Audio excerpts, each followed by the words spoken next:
Je suis heureux de vous retrouver et je suis venu dans la région à l'occasion des conférences qui sont données par John Bradshaw à Genève et je ne regrette pas d'être venu. Et c'est avec bonheur que je prends la parole devant vous, mais aussi avec le sens lourd d'une responsabilité.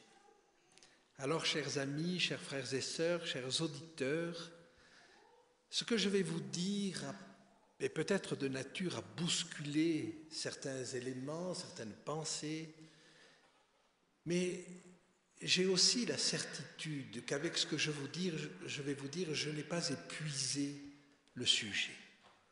Nous allons repenser, revisiter le sanctuaire, revisiter ce cérémonial, essayer d'y découvrir de nouveaux aspects et une fois de plus, ne pas l'épuiser bien sûr, mais essayer d'y découvrir d'autres aspects. Alors,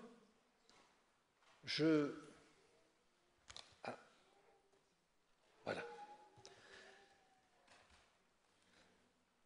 Le premier élément que j'aimerais vous rappeler, c'est le voyage du péché dans le sanctuaire. Et vous savez que nous présentons habituellement le rituel du sanctuaire comme une succession de transferts de péché.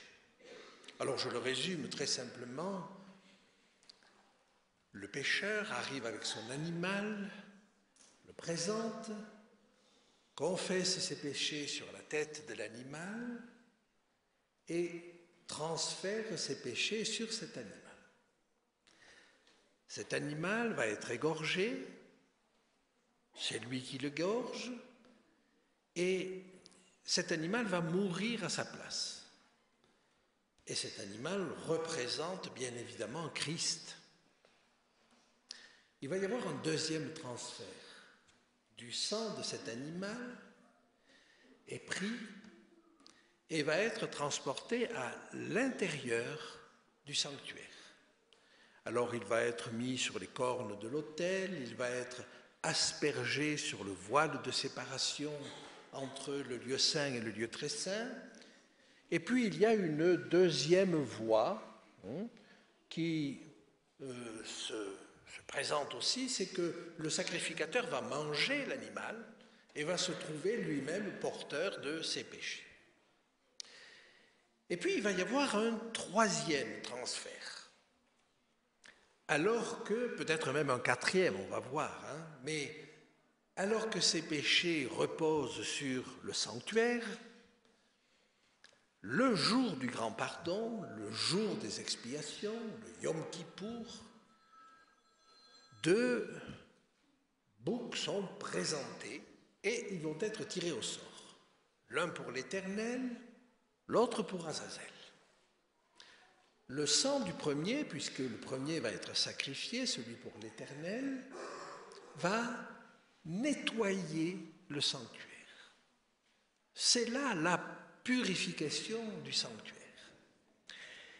Et nettoyant tous ces péchés qui ont été accumulés toute l'année, ces péchés vont être rassemblés, transférés, une fois de plus, sur l'autre bouc, le bouc pour Azazel. Et vous le savez, ce bouc pour Azazel va être conduit au désert. Et sans doute y mourir. J'ai exposé moi-même ces choses-là, et je me rappelle d'un groupe d'études bibliques où j'exposais ce rituel du sanctuaire, et où une des personnes des groupes m'a dit « Mais si je vous entends bien, celui qui va porter mes péchés en dernier, c'est Satan, c'est le bouc pour Azazel. » Oui? Alors c'est lui qui me sauve. Et j'avoue que j'ai été désemparé. Évidemment, il ne voulait pas dire que c'était Satan qui me sauvait, mais il voulait me montrer le côté irrationnel de ce que je lui racontais. et il m'a ébranlé. Ça remonte à au moins 35 ans et ça n'a pas cessé d'alimenter ma réflexion. Et il y a donc dans cette présentation des difficultés. Et je viens de vous citer la première. La deuxième qui s'est affichée, c'est le fait que mes péchés seraient pardonnés en 2 temps. Au moment où je présente, si je suis un pécheur, l'animal, où je confesse mes péchés sur lui, je suis pardonné. Il passe sur Christ. Mais les péchés ne seront définitivement effacés qu'au jour du grand pardon. Je pardonne, mais je n'efface pas. Je pardonne, mais je n'oublie pas. Et il y avait là quelque chose qui me gênait dans le mécanisme du pardon. Il y aurait bien d'autres difficultés, mais ces choses-là m'ont amené à réfléchir. Et vous allez le voir, je ne les considère pas comme fausses, je les considère comme un raccourci de la pensée. Et j'aimerais vous entraîner avec moi aujourd'hui à revisiter ce rituel du sanctuaire et à lui donner peut-être un autre sens, une autre signification. Alors, c'est là que je fais appel à ce texte qui vous a été lu, ce texte de Romains. Ce texte de Romains nous parle d'identification. Il nous dit que nous sommes devenus une même plante avec Christ. Dans le modèle habituel que nous présentons et que j'ai présenté, et qui une fois de plus n'est pas faux, mais est un raccourci, Christ est mort pour que je vive. Et nous sommes globalement tous d'accord là-dessus. Mais ce que nous présente ce texte de l'Épître aux Romains est un peu différent. Il nous dit que Christ est mort pour que je meure.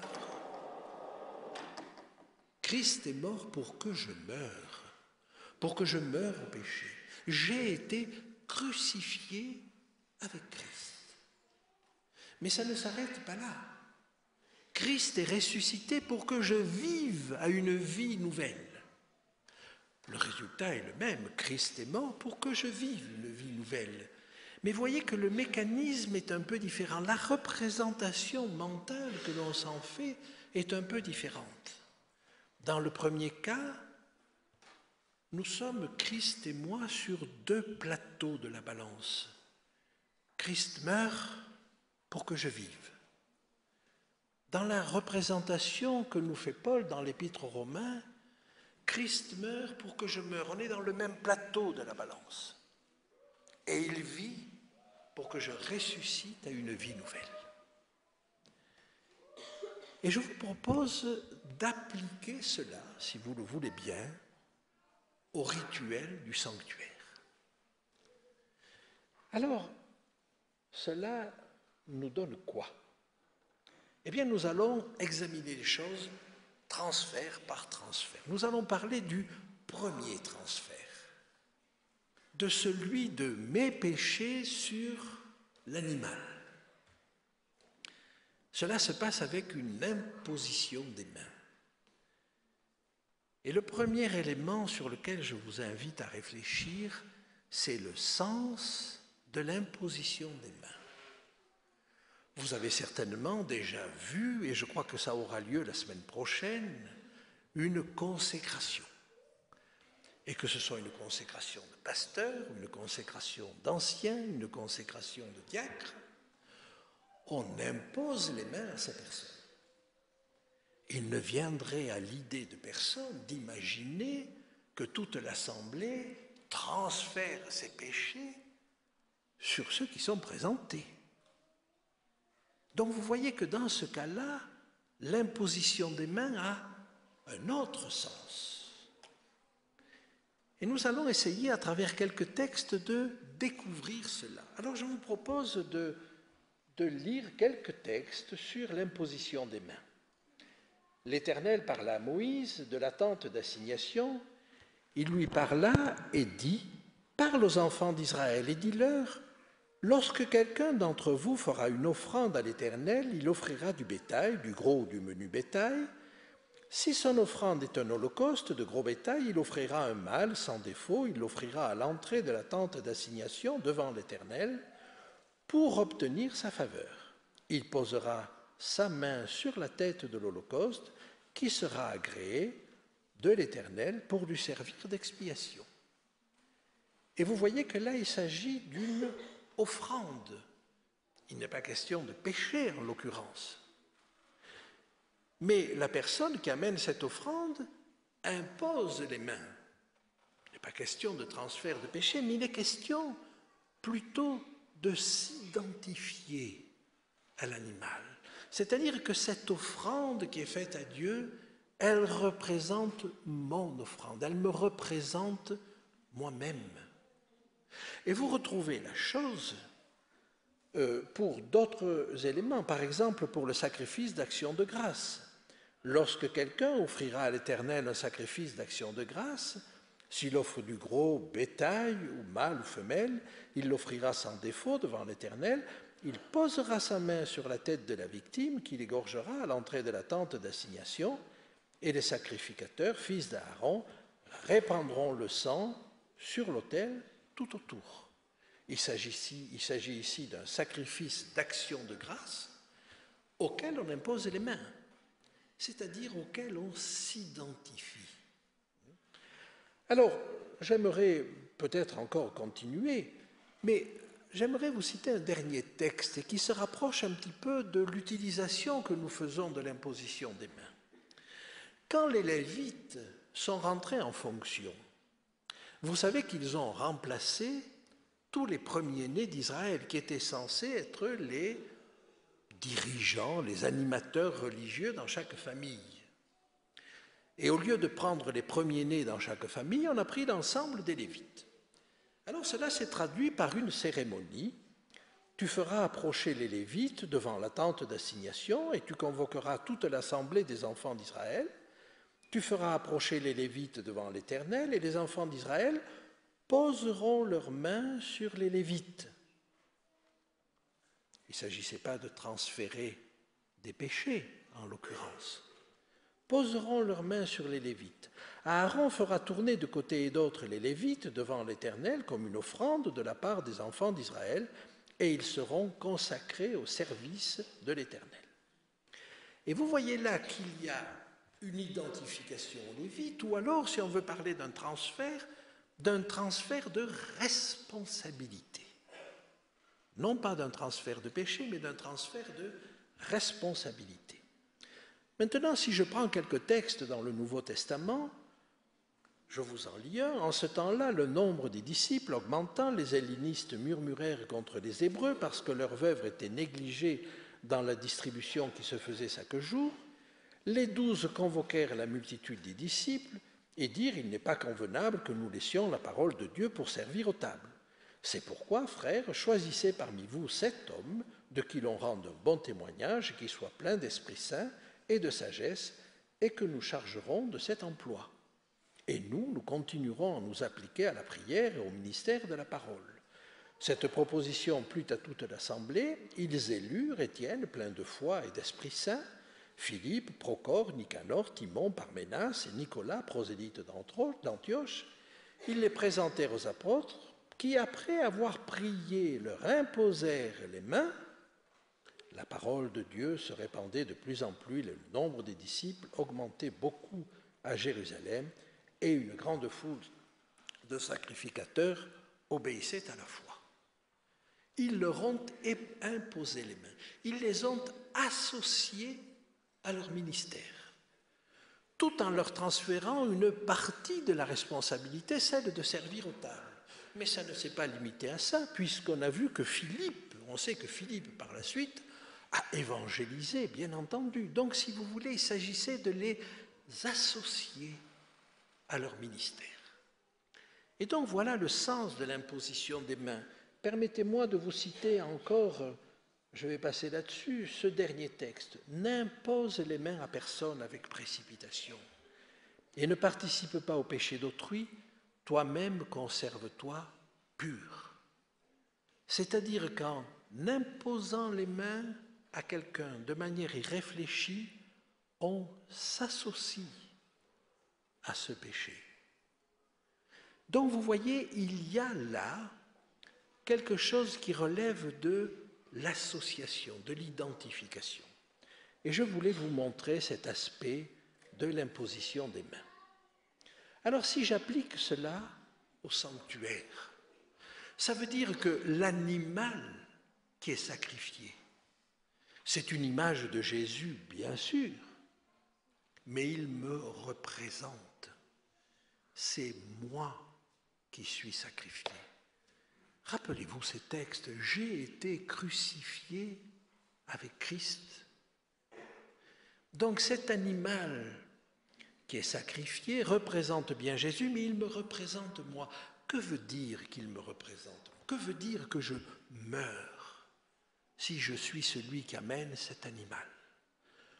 Je peux donner à cette mort plusieurs sens, et certainement je n'épuiserai pas aujourd'hui tous les sens que cela peut avoir, mais on peut penser déjà que j'ai ce désir de mourir au péché. Ensuite, on peut penser que cette mort anticipe. Vous savez, si je fraude le fisc, au moment où je fraude, je n'ai pas l'impression que ce péché me conduise à la mort. Et pourtant, de proche en proche, de transgression en transgression, il me conduit à la mort. Et par conséquent, le sacrifice est quelque chose qui me permet d'anticiper ma mort si je continue dans la même voie. Donc, il y a aussi cet aspect dans ma mort. L'animal représente ma mort à terme si je continue dans ce chemin. Je pourrais encore citer le texte de Romains qui vous a été cité tout à l'heure. Regardez-vous comme mort au péché. Avec tout ce que cela implique de changement dans notre vie. Seulement, il y a un aspect qui est difficilement rendu par les sacrifices. Si le sacrifice peut bien rendre cette notion de mort au péché, comment rendre l'idée de vivre une vie nouvelle? Parce que si Christ est ressuscité 3 jours après, l'animal, lui, ne ressuscite pas 3 jours après. Et pourtant, dans le rituel du sanctuaire, vous avez des éléments qui font penser à la résurrection. Et j'aimerais vous en parler maintenant. Regardez ce que nous dit le texte. Tu sanctifieras la poitrine et l'épaule du bélier qui aura servi à la consécration d'Aaron et de ses fils, la poitrine en l'agitant de côté et d'autre, l'épaule en la présentant par élévation. Elles appartiendront à Aaron et à ses fils par une loi perpétuelle qu'observeront les enfants d'Israël, car c'est une offrande par élévation, et dans les sacrifices d'action de grâce des enfants d'Israël, l'offrande par élévation sera pour l'Éternel. On n'est pas là dans un sacrifice de culpabilité pour le péché, mais on a vu que tous se comportaient de la même manière.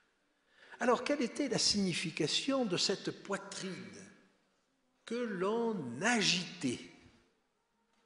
Est-ce que l'agitation, le mouvement ne véhicule pas avec lui l'idée de la vie? Je vous rappelle que le dimanche qui suivait la Pâque, on prenait une gerbe des premiers épis qui étaient mûrs et on l'agitait, cette gerbe. Que signifiait-elle? Quel sens avait-elle?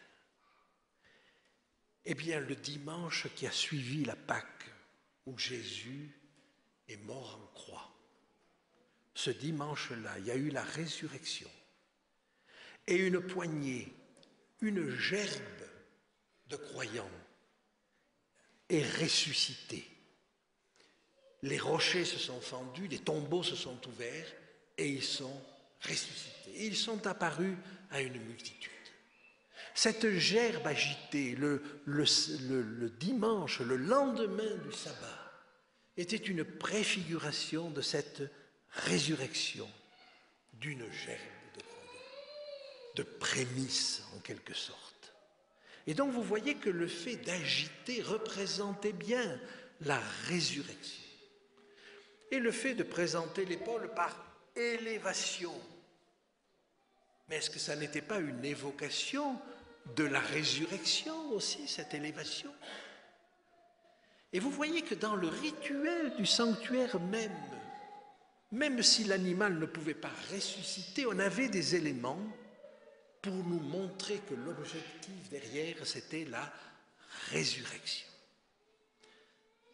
Alors, laissez-moi avancer, et je vois que le temps passe, il avance plus vite que moi, et vous parler maintenant d'un deuxième transfert, celui de l'animal au sanctuaire.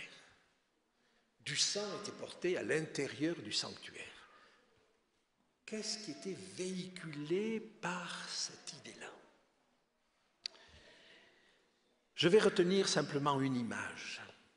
Du sang était aspergé, projeté sur le voile de séparation entre le lieu saint et le lieu très saint. Ce voile, nous apprend l'Épître aux Hébreux, représentait Christ lui-même. Et ce geste d'asperger est extrêmement évocateur. Mon péché éclabousse Dieu. Il l'éclabousse à deux titres. D'abord parce qu'il est mon créateur. Et n'avez-vous jamais entendu quelqu'un dire « Mais si Dieu connaît l'avenir, est-ce qu'il ne pouvait pas éviter de créer Satan ou de le laisser vivre ?» Vous avez certainement tous entendu ce genre de paroles. Et s'il sait qu'un certain nombre de personnes ne vont pas répondre à son appel, est-ce qu'il n'aurait pas pu faire qu'il ne soit pas créé? C'est-à-dire, est-ce qu'il n'aurait pas pu anticiper ces choses-là? Et malgré cela, il ne l'a pas fait. Il a fait comme s'il ne connaissait pas l'avenir. Il a voulu donner sa chance à tout le monde. Mais ce faisant, il est éclaboussé. Un deuxième mécanisme nous fait l'éclabousser. Quand Christ me pardonne, si après ce pardon je me remets à pécher, je l'éclabousse de nouveau.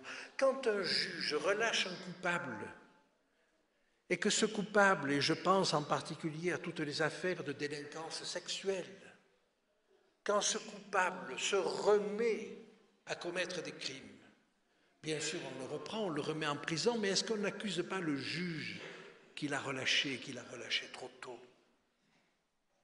Bien sûr que si. Et est-ce que de la même manière, on ne va pas accuser Jésus de m'avoir pardonné, de m'avoir relâché trop tôt? Il y a un accusateur pour cela. Quand l'archange Michael veut reprendre le corps de Moïse, Satan le lui conteste.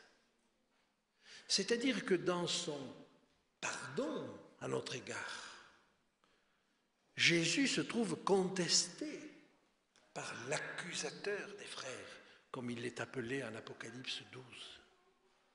Et vous voyez que si Jésus me pardonne, pour autant le problème, le conflit entre Satan et Christ n'est pas résolu pour autant.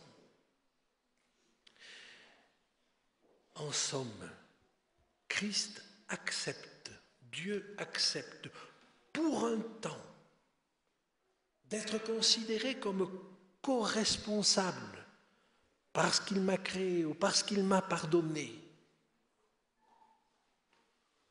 Mais qu'est-ce qui va justifier l'action du juge qui a relâché le prisonnier? Qu'est-ce qui va permettre de dire que finalement il a eu raison de relâcher ce prisonnier? C'est la conduite de ce prisonnier. C'est ce qu'il va faire, c'est ce qu'il va devenir. Et là, nous arrivons à un sujet peut-être contesté, mais qui, je crois, nous révèle profondément que c'est par ces enfants rachetés que l'action de Dieu est justifiée. C'est la conduite de ceux qu'il a rachetés qui va permettre de dire il a eu raison. Il a eu raison de, allez, courir ce risque. Il se connaît l'avenir, il ne court pas de risque. Mais c'est avec raison qu'il a anticipé la victoire de ses élus. Sa victoire à lui, il l'a remportée à la croix, elle est acquise. Mais la victoire des élus, elle n'est pas remportée, il l'a anticipée. Et heureusement qu'il l'a anticipée. Sinon, nous serions tous sous la condamnation de Satan. Et donc, ce dernier élément, et j'aborde là le dernier transfert, ce dernier transfert depuis le sanctuaire jusque sur le bouc pour Azazel, c'est que la véritable responsabilité de ce péché, qui temporairement avait été mise sur Christ, est remise sur Satan, sur le bouc pour Azazel. Et si le bouc pour l'Éternel est sacrifié, le bouc pour Azazel, lui, n'est pas sacrifié. Pourquoi n'est-il pas sacrifié? Pourquoi est-ce que la mort, pourquoi est-ce que la condamnation n'agit pas? Parce que Dieu a un autre objectif.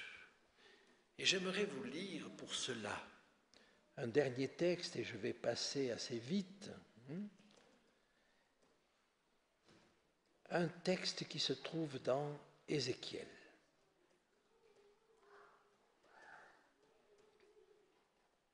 Voilà.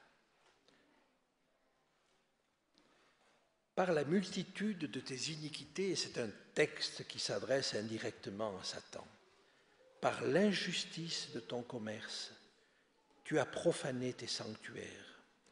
Je fais sortir du milieu du toit un feu qui te dévore. Je te réduis en cendres sur la terre aux yeux de tous ceux qui te regardent. L'objectif de Dieu dans ce jugement est d'apporter la preuve, d'apporter la démonstration que le mal induit par Satan va le conduire à sa propre destruction. Je fais sortir du milieu de toi un feu qui te dévore. Ça n'est pas Dieu qui le supprime. C'est Satan qui arrive à une autodestruction. Alors, je reconnais que j'ai survolé bien vite ces choses-là et que vous auriez sans doute beaucoup de questions à poser. Et puis je suis tout prêt à en discuter avec vous. Mais maintenant, quelqu'un me ferait l'objection que parce que c'est Satan qui porte mes péchés en dernier, c'est lui qui me sauve. Maintenant, je saurai que répondre. Et maintenant, je pourrais dire, oui, Christ porte mes péchés, mais il les porte comme co-responsable, temporairement.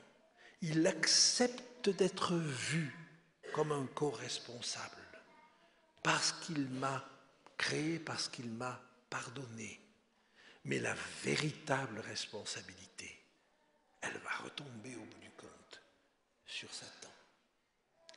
Alors, j'aimerais vous dire que j'ai vraiment le sentiment, après cela, de ne pas avoir épuisé le sujet, loin de là. Et vous savez, quand il est dit dans l'Apocalypse qu'il n'y aura pas de soleil sur la nouvelle terre, mais que Christ est son flambeau, il est dit exactement l'agneau est son flambeau. Le flambeau sert à éclairer. Et ce n'est pas Christ qui est le flambeau, c'est l'agneau. C'est-à-dire que ce sacrifice de Christ a encore beaucoup de choses à nous apprendre et jusque dans l'éternité éclairera notre pensée et notre réflexion. Laissez-moi vous proposer enfin un dernier texte. Ce texte, vous le connaissez, 2300 soirs et matins, puis le sanctuaire sera purifié. Permettez que je modifie, mais que je modifie selon l'original hébreu, ce texte-là. 2300 soirs et matins, puis le Saint, et on parle de Dieu, sera justifié. Ce qui se passe avec la purification du sanctuaire, c'est la justification de Dieu. Il y a dans tout ce mécanisme quelque chose qui aboutit à la justification de Dieu. Et devant l'univers entier, Dieu sera reconnu innocent, indemne, étranger à tout ce qui peut ressembler au mal. Et ces réflexions que nous avons entendues, n'auraient-ils pas pu faire ceci ou ne pas faire cela? Toutes ces questions trouveront leur solution. La justification de Dieu. Peut-être nous faut-il revoir encore ce rituel du sanctuaire dans le sens de la justification de Dieu. Amen.